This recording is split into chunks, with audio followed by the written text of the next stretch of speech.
What's up, y'all, and welcome back. Today's video is gonna be a little spooky. It's that time of the year again. Kids are out trick-or-treating, the leaves are turning, and Home Depot has started putting Christmas decorations out. Because it is, of course, Halloween. And in honor of Halloween, we're gonna be talking about a few horror movies. Now, we're not talking about your Friday the 13th or Halloween-type flicks today. No. Today we are talking about some of the absolutely worst horror movies ever made. What are we waiting for? I searched far and wide to find the worst of the worst. And by that I mean I filtered IMDb from lowest rank to highest rank. So let's go ahead and jump into it. We're gonna start with just an average bad horror movie. And we're gonna work up to movies that look like they were filmed on an LG chocolate in a single weekend. First up, the best movie that we're going to be talking about today, Killer Sofa. Killer Sofa is about a boy who fights ghost prison guards and helps out an escaped convict. Oh, sorry, that's actually the plot to Harry Potter and the Prisoner of Azkaban. Yeah, Killer Sofa is just about a sofa that kills people.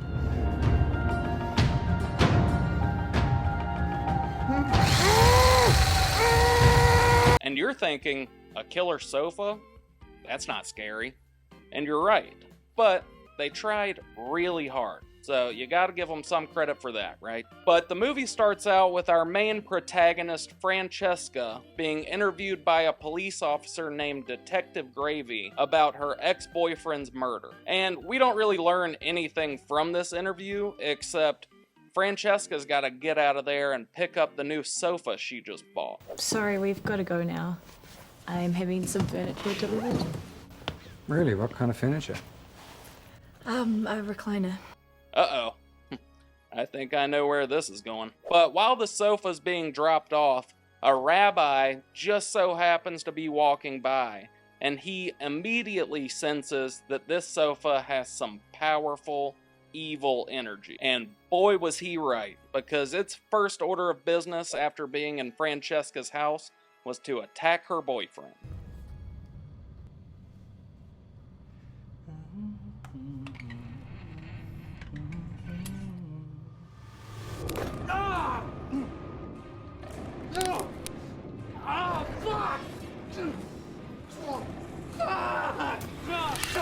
But luckily, TJ makes it to his mom's house, out of reach of the evil sofa.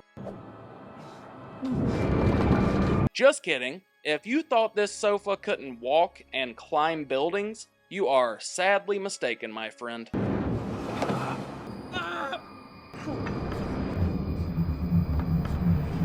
Add sucking a human soul from its body to the list of things this sofa can do. But after this, Detective Gravy comes to investigate, and he immediately contaminates the crime scene. And he learns absolutely nothing from this investigation, not because he was wiping up evidence with his bare hands, but because TJ was murdered by a sofa. Whoever has that recliner is in great danger.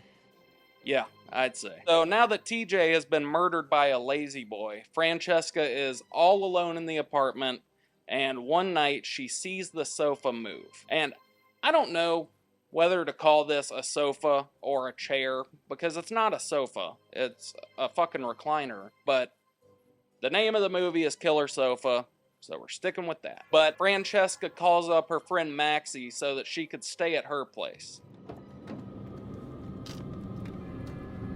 And one of the absolute best parts of this movie is just seeing all the different ways that they prop this sofa up to try to make it look ominous and scary. But anyways, eventually Francesca makes it back home, and on her way to see Detective Gravy, she runs into this guy named Ralph. And Ralph is obsessed with Francesca. He wants her to marry him, even though they don't date, and her boyfriend was just murdered. Have you thought about what I asked? I told you I can't marry you, Ralph. I've got a boyfriend. Maxie told me about TJ. Horrible thing. He has weak bones. I have strong bones. Yeah, I've got super strong bones. My muscles are weak as hell, but my bones are jacked. But Francesca leaves and Ralph decides to break into her apartment. And I think we all know what happens. So with all this crazy stuff happening, Francesca is just gonna stay over at Maxie's house. And Maxie volunteers to go get some of her stuff for her from the apartment.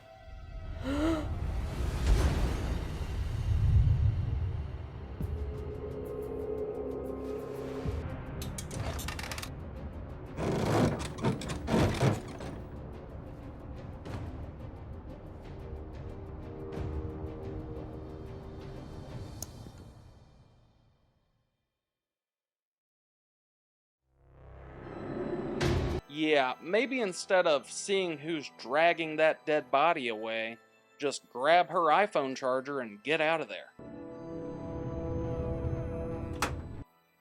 Never mind. But eventually, enough is enough. This sofa can kill Francesca's ex-boyfriend, current boyfriend, and future husband. But putting Maxie in the trash can? That is a step too far, friend. So finally, Francesca is gonna do what they should have done 3 murders ago and burn the sofa. And I just love this scene because you can see there's just a guy behind the chair just shaking it around. But anyways, the chair is not having it, so it turns into a transformer. But luckily, Detective Gravy is here to save the day, and he puts that damn chair down. And after all of this, they're all sitting in the apartment, and who walks in? None other than Maxie. And instead of calling an ambulance, Detective Gravy just hits Maxie with this. You okay? And that's it for Killer Sofa. A goofy, bad movie? Yes. But our last 2 films are gonna make Killer Sofa look like the Shawshank Redemption. But moving on, the next movie we're gonna cover is Ouija Shark, a movie about a ghost shark that starts to kill people after it escapes from a Ouija board. And this movie doesn't waste a single second getting to the point, because the movie opens with our main character Jill going for a dip in the lake, immediately finding a Ouija board. Oh my god! What was that? You were in like 6 inches of water. Did a big bad shark swim past you? In a lake? But finally, Jill gets tired of swimming, so she goes to meet up with her friends to go swimming. And it's at this point in the movie that we can confirm our hypothesis that the director came up with this entire premise and script so that he could film 5 chicks running around in their bikinis. Also, the music that they chose for a scene where they're all doing this is perfect. But after they're done swimming, it's time to get a little lunch. But not before the director can shoehorn in yet another bikini scene. That was incredible. I could not eat another bite. Are all the hot dogs gone? Done and gone. Man, they must have been starving. They really cleaned their plates. But after lunch, the friends decide to play a fun little game. Maybe a little Phase 10 or Parcheesi?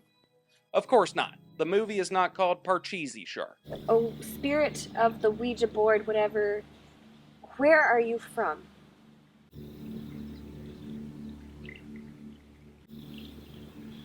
Hungry? Yeah, I bet you are. Mm. And I just love the directorial decision to have their hands completely obscure the board so that we can't see anything that the ghost shark is spelling out. Okay, everybody keep your fingers on it. Everybody close your eyes and concentrate.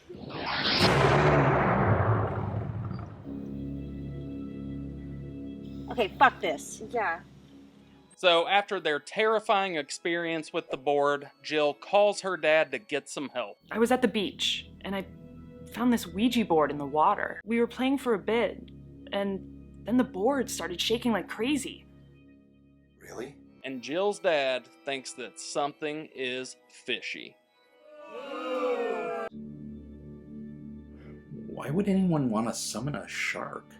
I don't know, but this thing is kinda sick.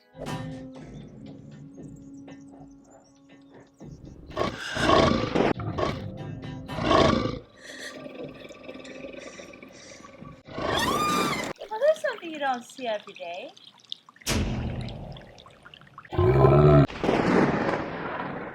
And Jill knows something's not right, so she's gonna get this board and figure it out.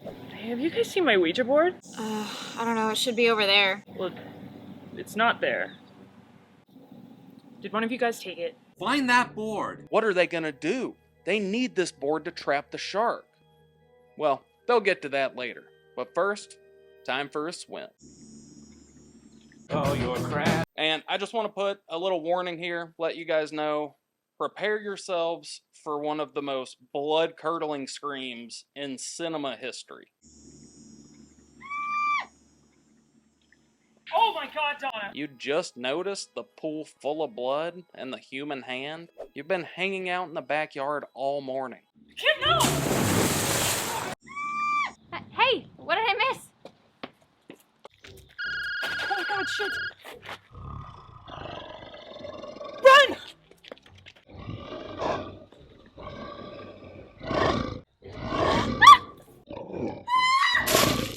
And finally, Jill has had it.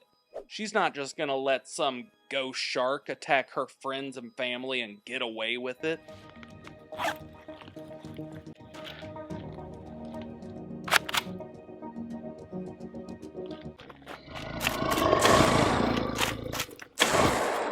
Oh, your gun didn't do anything to the shark. That's also a ghost. That's weird. Luckily, though, her dad knows just what to do.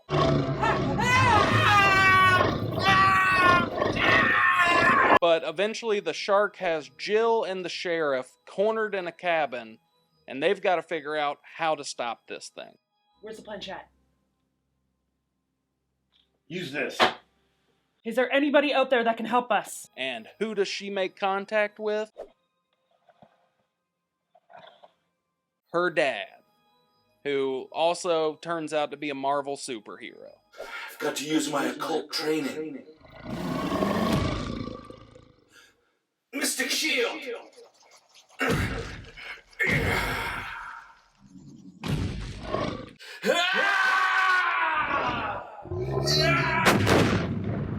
What happened? Did he win? What's stronger than a shark? Having a human spirit. And that's the moral of the story. Love and the undying human spirit are all you need to defeat a demonic ghost shark. The shark has once again been captured in the Ouija board, so we can finally rest easy. Or can we?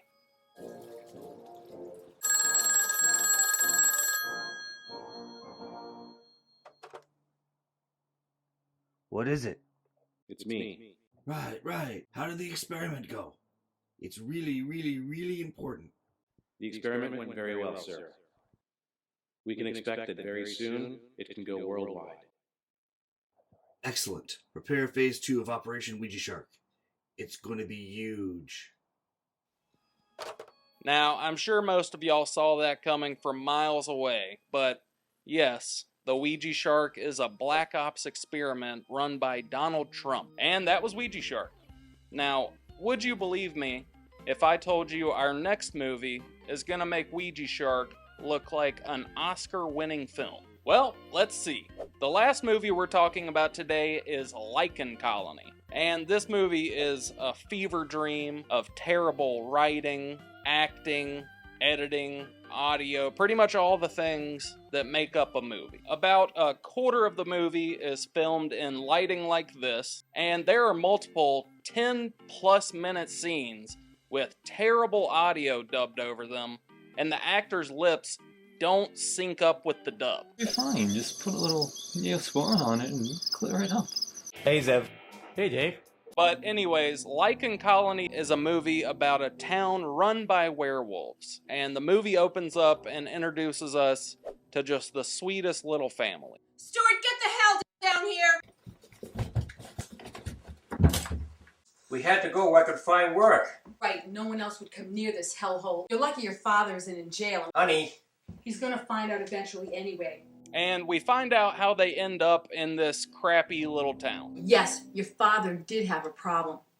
And he kicked it, but it took someone's life to do it. What? Your father showed up to surgery one morning drunk. Oh, he faked it pretty well until he was in that poor woman's brain, slipped with the scalpel. But thankfully, Dan is getting help from his AA sponsor, Dave. Hi, Dan. Just want to know why you haven't gone to your A meeting since you've been here. Well, you know, the job, my wife. Sounds like you're whipped, Dr. Dan. You used to have balls of brass and control. You never let a woman push you around. How did she chop him off? Huh? I understand. Meeting's tonight. I suggest you be there, or I may have to resign as your sponsor. And he has the best kind of sponsor. The kind that bullies you into sobriety. Huh? But after the AA meeting, Dan's sponsor decides to take him out to a bar. Wait a minute. And while they're at the bar, they run into Russ and Doug, who are a brother and sister that are in town to look for their missing dad.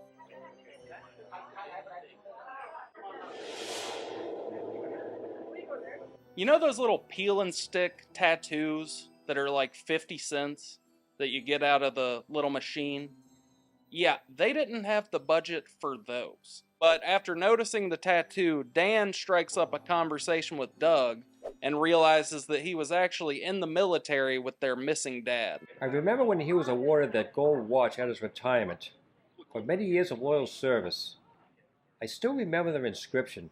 Few are those who rise above the fears that rise before them. So, can I get you guys any? Where did you get this watch? I found it. What do you mean you found it?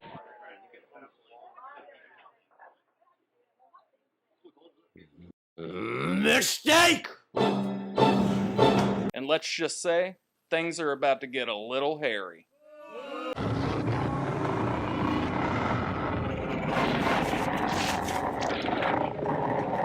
Hold on, Doug, hold on. Stay with us.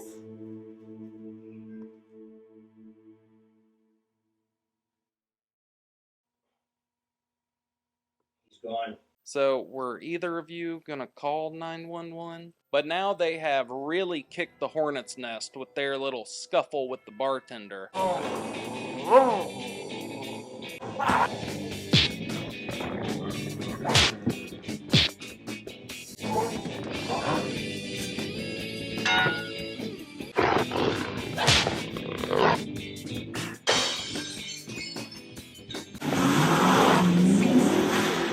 On the way out of there, Russ runs into Dave. How's it going? I didn't see you or Dan anywhere. I nearly escaped with my ass intact. How do I know you're not one of them? I am one. You don't understand. There are many things you have yet to understand. So they head to Dan's house to check in on him. And it's at Dan's house that we learn Zeb, the bartender that attacked them, is the leader of the werewolf mafia. What are you trying to say? There's some sort of werewolf mafia? Huh? And Dave is an undercover werewolf police officer. I've been undercover for months, trying to infiltrate Zeb's pack.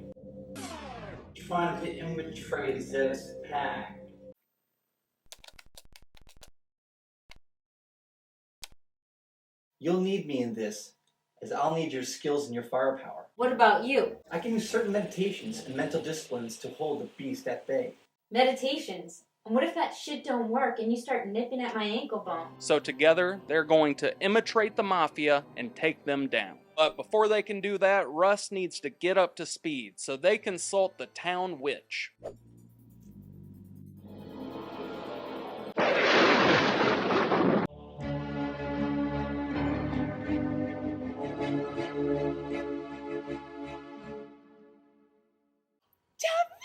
David!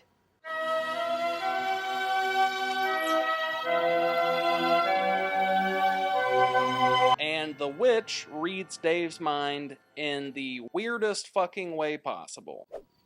Okay, David, show me. Yeah, how about I just tell you what happened, and you can keep your tongue out of my ear. And there's one shot while they're talking to the witch that has the most awkward and unnecessary close-up. You want to hear about our sleepy, creepy little town, do you? Yes, if you wouldn't mind.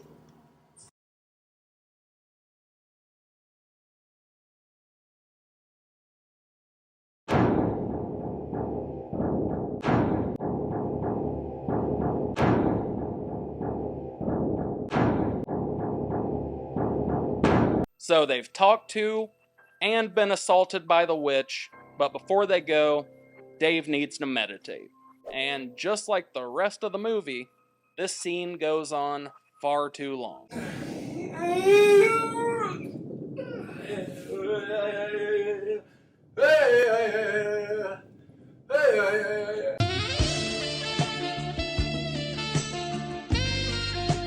So now they are finally ready to go take down Zeb's werewolf mafia. Let's go.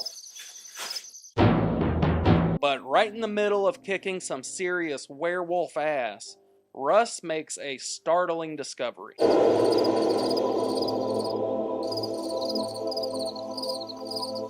Doug? That's right, Doug is now a Navy SEAL werewolf. But there is no time for catching up because they just ran into the leader of the werewolf mafia, Zeb. And I don't know what they spent their money on, but it's pretty apparent that they ran out of money before they made it to Zeb's costume. Because the main villain in the whole movie looks like this.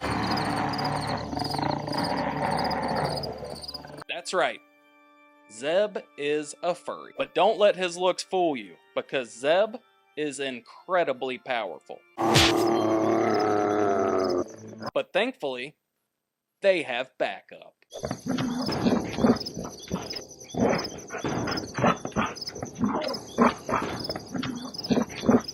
And in the middle of the fight, we get this weirdly sensual scene of the witch healing Russ. To follow you must lead.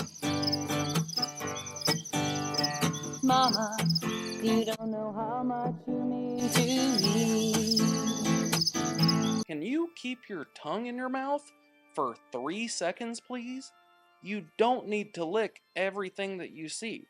And I saw those cuts. She probably would have been fine with a little Neosporin. But eventually, the witch is able to keep Zeb contained long enough for Russ to get a shock collar around his neck.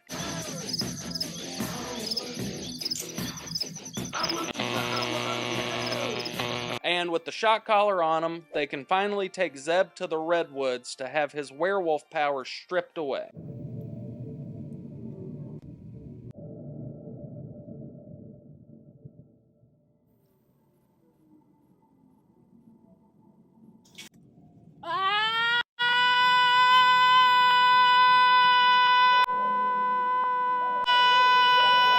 And now that Zeb is human, they can finally finish what they started. So is this the new modification you told me about, the electric collar?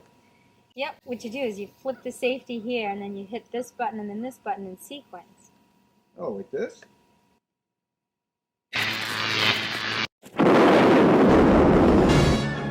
But that's it, guys. We've been on a journey from killer sofas to ghost sharks to a bad mushroom trip. So, if you enjoyed the video, go ahead and give it a like.